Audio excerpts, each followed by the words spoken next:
A strange 2020. Thankfully, seniors and area players got to experience a season. However, many games they got in.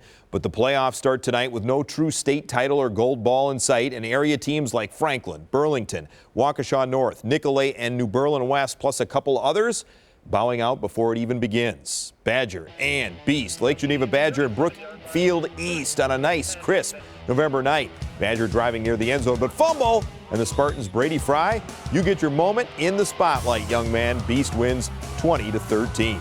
Time for the big game. Kenosha Indian Trail taking the drive up to MUKWONAGO. MUKWONAGO's #1, Grayton Gannon, shovels to Jake Timmers, a perfect 10, tiptoeing down the right sideline to take it in from 30 yards out. Max Braun can do it all. He high points an interception.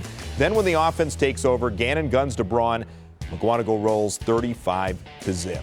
Racine St. Cats and St. Thomas More. The Cavaliers defense had a hard time with the St. Cats offense. Owen Wallace is first, and then a host of St. Thomas More defenders push John Peregrini out of bounds. But the Angels are otherworldly tonight. Demarion Cobb with one of many touchdowns in a 68-0 victory. Second stop for Delaney Bry on the night. It's an interesting one. Wisconsin Lutheran lost all 6 games this year. Pewaukee is 2-4, but 3 of those losses came by 1 score. Dee, take it away. First round of playoffs, Pewaukee hosting Wisconsin Lutheran, and I got to be honest, Lance, I got here at halftime and it was already 42-0, Pewaukee on top, but that doesn't mean we still don't have some highlights to show you. Considering the score, I got there kind of late, but I got there early enough to see Nick McFadden take the kickoff all the way to the house, and they don't stop there. Later on in the 4th, Zane Farah hands it off to Jack Duranko, and I got to be honest, guys, I got a little distracted by 62 for the Vikings throwing his weight around, but Duranko gets in there for the score, puts the Pirates up 55-0 after the extra point. That is, until the Vikings finally see red. They give it to Sean Miner, and Miner turns on the turbo.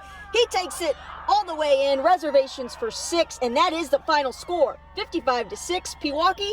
Here's head coach Justin Frisky. We're blessed to be playing still, and to get a 9th game or a 9th week and be able to play next week is really the best thing that we could have hoped for. Let's hope everyone stays healthy and we can pull it off, but I'm proud of the guys. They've done a lot of things all season long to give ourselves an opportunity to play, and we're taking advantage of it. Isn't that the truth? In our next segment of The Frenzy, we head west where a team in purple has a royal flush of touchdowns. Stay with us. Well, we will never know if Muskego would become the 3rd team in state history to three-peat in Division I with no state championship and with 2nd-ranked Franklin sitting the playoffs out. Muskego hosting a much-improved Arrowhead team with the Warhawks put up a challenge. They would for a while, 10-0 at halftime, and Josh Ferrito getting a nice pick, taking it back to midfield. But Alex Current taking over from there. So quick, nice cuts, and vision in the open field. 15-yard touchdown run, then a little trickeration fools photojournalist Jeremy Dunk. Nothing gets past him.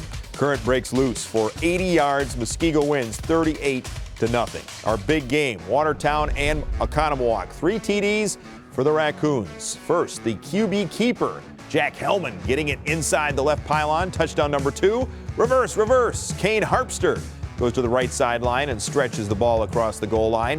And number 3 goes to 1-3. Augie Marks getting the give this time. 13 scores on the Friday the 13th. OCONOMOWOC wins 48-6. 5-0 Whitefish Bay visiting 6-1 Greendale Martin Luther, but the Blue Dukes are dominant. Grover Bortolotti on the rugby scrum as Joe Brunner gets after it, loses his helmet. Bortolotti coming at you again. Bay giving up their first TD in 14 quarters, but they roll 34-7.